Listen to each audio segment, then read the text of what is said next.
जय शिवराय सर्वांना. आज आपण बनवणार आहोत टोमॅटोची भाजी. इथे मी एक कांदा बारीक कट करून घेतला आहे, कोथिंबीर, 4 टोमॅटो आणि 4-5 हिरव्या मिरच्या. इथे कढई ठेवली आहे गॅसवर गरम व्हायला. गरम झाल्यानंतर याच्यामध्ये मी टाकले तेल. तेल छान कडकडीत गरम झाल्यावर आपण याच्यामध्ये टाकायची मोहरी. तर माझं तेल गरम झालेलं आहे ऑलमोस्ट. मी त्याच्यामध्ये टाकते मोहरी. मोहरीला छान तडतडू द्यायचं आहे. पूर्ण मोहरी भाजल्यानंतरच त्याच्यामध्ये आपण जिरे टाकणार आहोत. जिरे छान फुलले की मग आपण याच्यामध्ये बारीक कट केलेला कांदा टाकून द्यायचा आहे. कांदाही तेलामध्ये मिक्स करून घेऊयात आणि कांदा लवकर भाजून व्हावा याच्यासाठी आपण याच्यामध्ये टाकणार आहोत मीठ. जेवढं आपल्या भाजीला मीठ आवश्यक आहे तेवढंच मीठ आपण याच्यामध्ये टाकायचं आहे, जेणेकरून कांदा लवकर भाजला जाईल.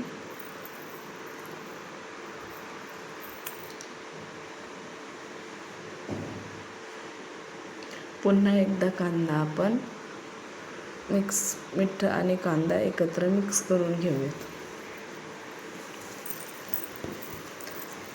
कांदा मी बारीक गॅसवरच भाजते जेणेकरून कढई लागत नाही, कारण मी तेलाचं प्रमाण थोडं कमीच ठेवलेलं आहे. तर बारीक गॅसवर याला सतत हलवून एकदम मऊ होईपर्यंत भाजून घ्यायचं.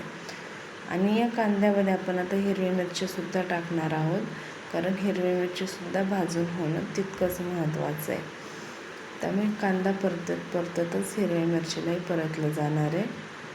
आणि आपण जे मीठ टाकलं होतं सुरुवातीला, ते मीठ या मिरचीमध्ये सुद्धा लागणार आहे आणि मिरचीचा तिखटपणा थोडा कमी होणार.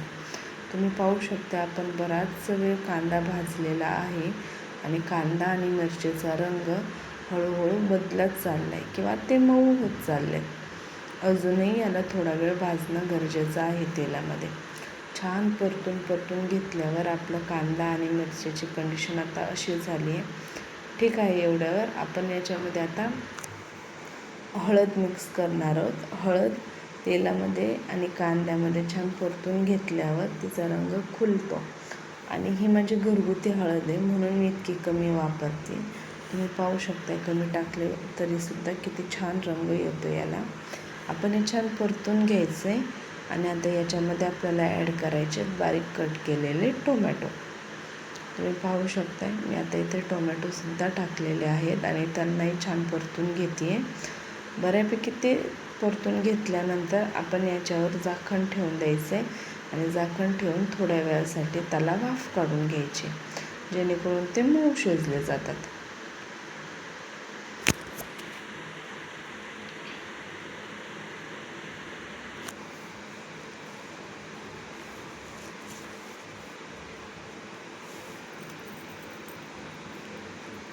इथे आपण झाकण ठेवून दिले आणि 5 मिनिटानंतर आपण ते झाकण काढून देखील पाहूयात.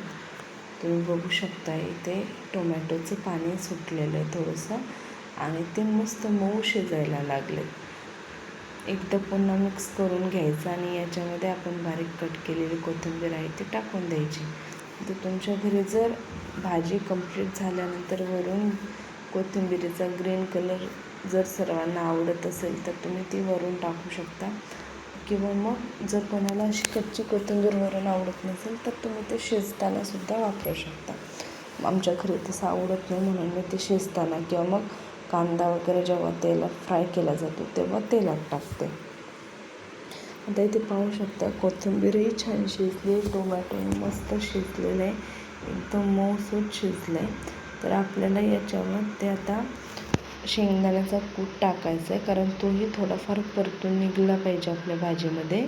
आणि हा कूट टाकताना फार जास्त बारीकही नाही करायचा आणि जास्त मोठाही नाही ठेवायचा, मीडियम ठेवायचा. थोडा रवा ठेवायचा किंवा त्याच्यापेक्षा थोडासा मोठा आणि छान मिक्स करून घ्यायचं. एकदम बारीक जर कूट असेल तर ते पीठ खाल्ल्यासारखं दाताखाली लागतं, सो त्याला थोडा रवा ठेवूनच वापरायचं आहे. आता आपण ते मस्त मिक्स करून घेऊयात. भाजी तुम्ही बघू शकताय किती सुरेख दिसते आहे, मस्त झाली आपली भाजी. टोमॅटोही छान शिजले. शेवटी टाकलेला कूटही आता परतून निघालेला आहे भाजीमध्ये. तयार आहे आपली भाजी.